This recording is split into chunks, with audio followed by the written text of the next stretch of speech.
Hello friends, welcome to my channel short education. आज हम बाल विकास व विज्ञान का भाग 3 पढ़ेंगे। ये क्वेश्चंस जितने भी मैं आपको कराऊंगी वो यूपी टेट में कई बार पूछे जा चुके हैं। अगर आपको मेरी वीडियो पसंद आए तो प्लीज़ लाइक करें, सब्सक्राइब करें और शेयर करें और बेल आइकन को दबाना ना भूलें ताकि आपको मेरी न्यू वीडियो की नोटिफिकेशन मिलती रहे। चलिए शुरू करते हैं हम अपनी आज की वीडियो। पहला क्वेश्चन हमारा है, एक परिस्थिति में अर्जित ज्ञान का दूसरी परिस्थिति में उपयोग कहलाता है। सीखने की विधियां, सीखने में पठार, सीखने में स्थानांतरण या सीखने में रुचि। तो इसका आंसर हो जाएगा ऑप्शन नंबर सी, सीखने में स्थानांतरण। एक परिस्थिति में अर्जित ज्ञान की दूसरी परिस्थिति में उपयोग सीखने में स्थानांतरण कहलाता है। नेक्स्ट और सेकंड क्वेश्चन हमारा है, अनुभव द्वारा व्यवहार में परिवर्तन कहलाता है। स्मृति, प्रेरणा, सीखना या फिर चिंतन। इसका आंसर हो जाएगा सीखना, क्योंकि अनुभव द्वारा जो व्यवहार में परिवर्तन आता है उसी को हम लोग सीखना कहते हैं। नेक्स्ट क्वेश्चन हमारा है, सांख्यिकी में रेखा चित्र जिसमें आवृत्तियों को स्तंभों द्वारा प्रदर्शित किया जाता है कहलाता है।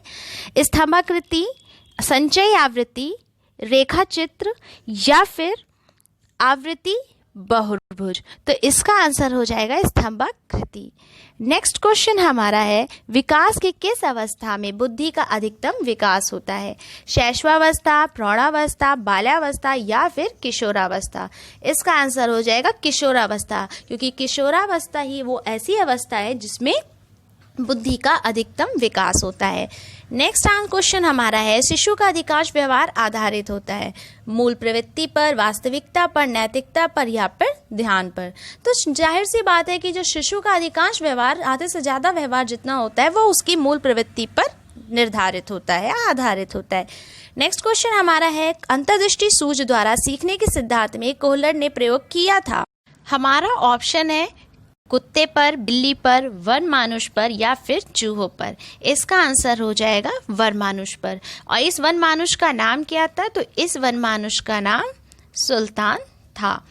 नेक्स्ट क्वेश्चन हमारा है, यह आवश्यक नहीं कि उच्च बुद्धि लब्धि वाले बच्चे भी उच्च होंगे, यानी कि सृजनशीलता, विश्लेषण करना, अध्ययन करना या अच्छे अंक प्राप्त करना। तो इसका आंसर हो जाएगा सृजनशीलता। या आवश्यक नहीं है कि उच्च बुद्धि लब्धि वाले बच्चे सृजनशीलता में भी उच्च होंगे। नेक्स्ट क्वेश्चन हमारा है, ध्यान को केंद्रित करने की आंतरिक दशा है अवधि, रुचि, नवीनता या फिर आकार। तो इसका आंसर हो जाएगा रुचि। ध्यान को केंद्रित करने की आंतरिक दशा रुचि ही है। नेक्स्ट क्वेश्चन है, निम्न में से किस विधि का उपयोग स्मृति के मापन के लिए नहीं किया जाता है? इसमें क्वेश्चन पे ध्यान दीजिएगा, इसमें किया जाता है नहीं किया जाता है पूछा गया है। कई बार अक्सर एग्जाम में ये पूछ लेता है हाँ की जगह नहीं। तो इसके ऑप्शन है प्रत्यावहन विधि, तार्किक विधि, पुनः सीखना विधि या फिर पहचान विधि। तो इसका आंसर हो जाएगा तार्किक विधि। नेक्स्ट क्वेश्चन हमारा है, प्रासंगिक अंतर्बोध परीक्षण यानी कि टीएटी का विकास किसके द्वारा किया गया था? साइमन द्वारा, होल्ट्जमैन द्वारा, बेलेक द्वारा या मर्रे द्वारा। तो इसका आंसर हो जाएगा मर्रे द्वारा। इसके बारे में ये है, मर्रे द्वारा प्रासंगिक अंतर्बोध परीक्षण टीएटी का विकास किया गया। इस परीक्षण में कार्ड होते हैं, तो वो जो कार्ड हमारे होते हैं, तो मर्रे द्वारा प्रासंगिक अंतर्बोध परीक्षण टीएटी का विकास किया गया। तो इस परीक्षण में कार्ड होते हैं, तो जानिए कितने कार्ड होते हैं? तो इस परीक्षण में 31 कार्ड होते हैं। इनमें एक कार्ड सादा होता है तथा जो 30 कार्ड हमारे होते हैं उस पे चित्र बने होते हैं। नेक्स्ट क्वेश्चन हमारा है, मनोविज्ञान का शिक्षा के क्षेत्र में सबसे बड़ा योगदान है किस चीज का? विषय केंद्रित शिक्षा का, क्रिया केंद्रित शिक्षा का, शिक्षक केंद्रित शिक्षा का या फिर बाल केंद्रित शिक्षा का। इसका आंसर हो जाएगा बाल केंद्रित शिक्षा का। मनोविज्ञान का शिक्षा का क्षेत्र में सबसे बड़ा योगदान बालकों का होता है, बाल केंद्रित शिक्षा का। निम्नलिखित में से कौन सा बुद्धि और विकास के सिद्धांतों से संबंधित नहीं है? निरंतरता का सिद्धांत, समन्वय का सिद्धांत, वर्गीकरण का सिद्धांत या व्यक्तित्वता का सिद्धांत। इसका आंसर हो जाएगा वर्गीकरण का सिद्धांत। नेक्स्ट क्वेश्चन हमारा है, कक्षा शिक्षण में पाठ प्रस्तावना सोपान सीखने के किस नियम पर आधारित है? प्रभाव का नियम, प्रत्यक्षीकरण का नियम, सादृश्यता का नियम या फिर साहचर्य का नियम। इसका आंसर हो जाएगा प्रत्यक्षीकरण। नेक्स्ट क्वेश्चन है, संप्रत्यय निर्माण कर प्रथम सोपान है सामान्यीकरण, तत्परता का नियम, विभेदीकरण या पृथक्करण। इसका आंसर हो जाएगा तत्परता का नियम।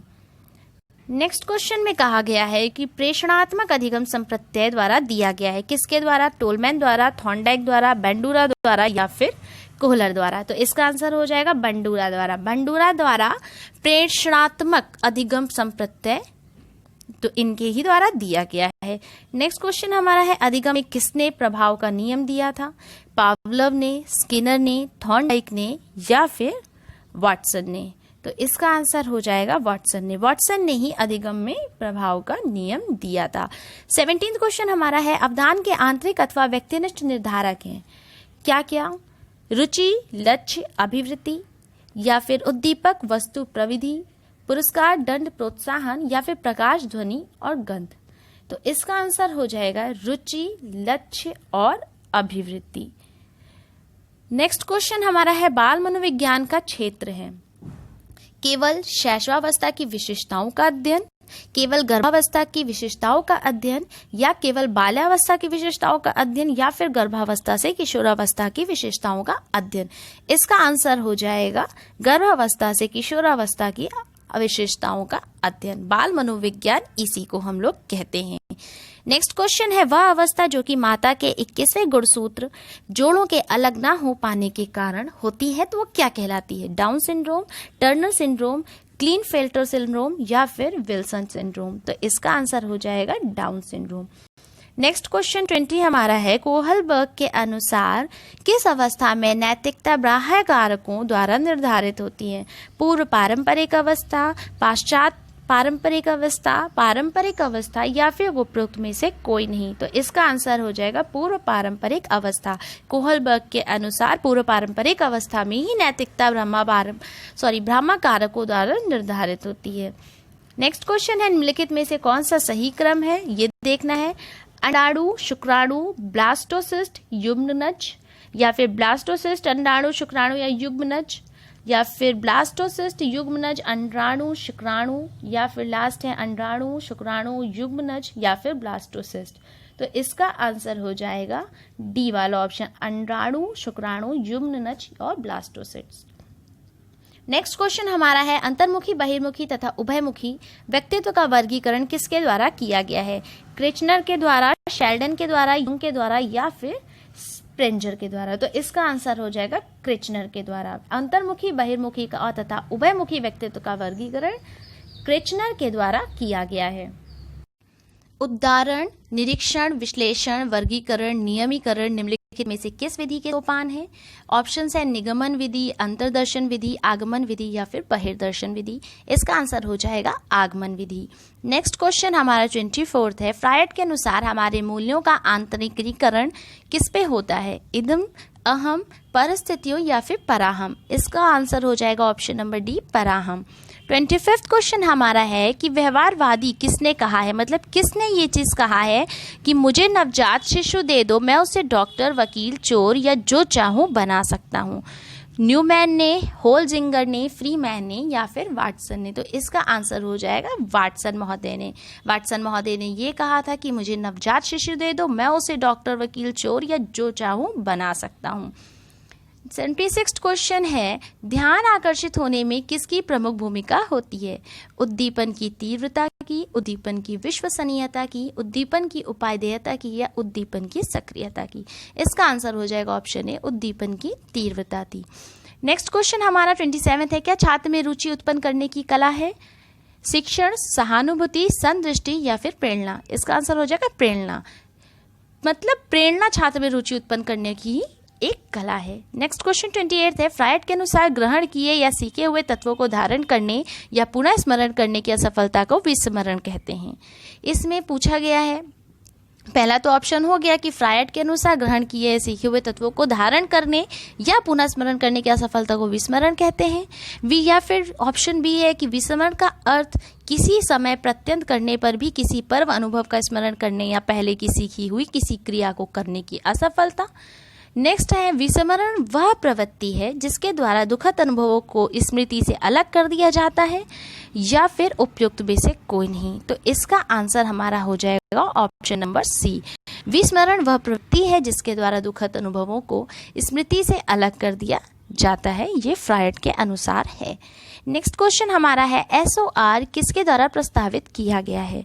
पहला क्वेश्चन है ऑप्शन कोफा गेस्टाल्टवादी मनोवैज्ञानिकों, वाटसन या फिर कोहलर। तो इसका आंसर हो जाएगा वाटसन। SOR वाटसन द्वारा प्रस्तावित किया गया है।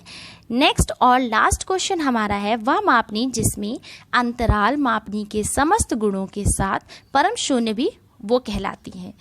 ऑप्शन है नामित मापनी, क्रमसूचक मापनी, अनुपात मापनी या फिर अंतराल मापनी। तो इसका आंसर हो जाएगा अनुपात मापनी। अगर आपको मेरी वीडियो पसंद आए तो प्लीज़ इसे लाइक करें, सब्सक्राइब करें और शेयर करें।